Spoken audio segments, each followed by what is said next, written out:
যে শব্দ কেউ শুনে নাই। আল কারিআতু মাল কারিআতু ওয়া মা আদরাকা মাল কারিয়া। সে আওয়াজটা ভয়ঙ্কর আওয়াজ, এটা বজ্রপাতের মতো না, এটা ট্রাকের টায়ার পাংচার হলে যে আওয়াজ হয় ওই আওয়াজের মতো না, গ্যাসের সিলিন্ডার ব্রাস্ট হয়ে গেলে যে আওয়াজ হয় ওই আওয়াজের মতো না, প্রাইমারি স্কুলে দপ্তরে যখন ছুটির ঘন্টা বাজায় ওই আওয়াজের মতো না। ওই আওয়াজটা এমন আওয়াজ, ওই আওয়াজ পৃথিবীর কেউ শোনে নাই। সেটার নাম হচ্ছে আল কারিআ মাল ওমা আদরাকা মাল। বিকট আওয়াজ, বিকট ভয়ঙ্কর ট্রাম্পিট। এই সাইরেনে ফু দেয়া হবে, প্রথম ফু দেওয়ার সাথে সাথেই লন্ডভন্ড হয়ে যাবে। এই ইসরাফিলকে তৈরি করা হয়েছে শুধুমাত্র কেবলমাত্র 3টা ফু দেওয়ার জন্য। চিল্লায় বলতে হবে কয়টা? এই ফেরেশতার আর কোনো কাজ নাই, তার আর কোনো কাজ আছে? ঠিক এই মুহূর্তে যখন আমরা তাফসীর শুনছি, ঠিক এই মুহূর্তেও ইসরাফিল ফেরেশতা সিংহাটাকে 2 ঠোঁটের মধ্যে লাগিয়ে আল্লাহর আরশের দিকে তাকিয়ে আছে। ওই যে সৃষ্টি শুরু থেকে তাকিয়ে আছে, আজ অবধি তাকিয়ে আছে। যখনই গ্রিন সিগন্যাল আসবে মুহূর্তেই শুরু হয়ে যাবে আল কারিআ মাল ওয়া মা আদরাকা মাল।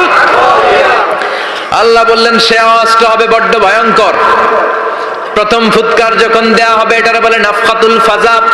দুনিয়ার সব মানুষগুলো অবাক হয়ে যাবে, পুরো পৃথিবীটা কেঁপে উঠবে, পৃথিবীর বিল্ডিং গুলো দুমড়ে মুচড়ে পড়বে, পৃথিবীর বড় বড় যত পাহাড়গুলো আছে তুলার মতো বাতাসে পাহাড়গুলো ধুলিত হতে থাকবে। আল্লাহু আকবার।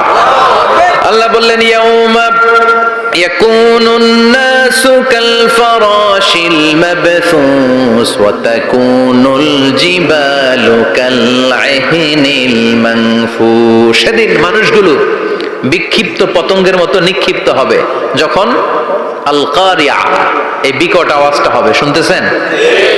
মনোযোগ আছে? কথা বুঝতে সমস্যা হচ্ছে না তো? 3টা ফুৎকার। কয়টা? প্রথম ফুৎকার দেওয়ার সাথে সাথে মানুষগুলো বিক্ষিপ্ত পতঙ্গের মতো নিক্ষিপ্ত হবে। এই যে আরামসে বসে আছি তখন আর বসে থাকা যাবে না, কে ধাক্কা খেয়ে কই চলে যাব টেরই পাওয়া যাবে না।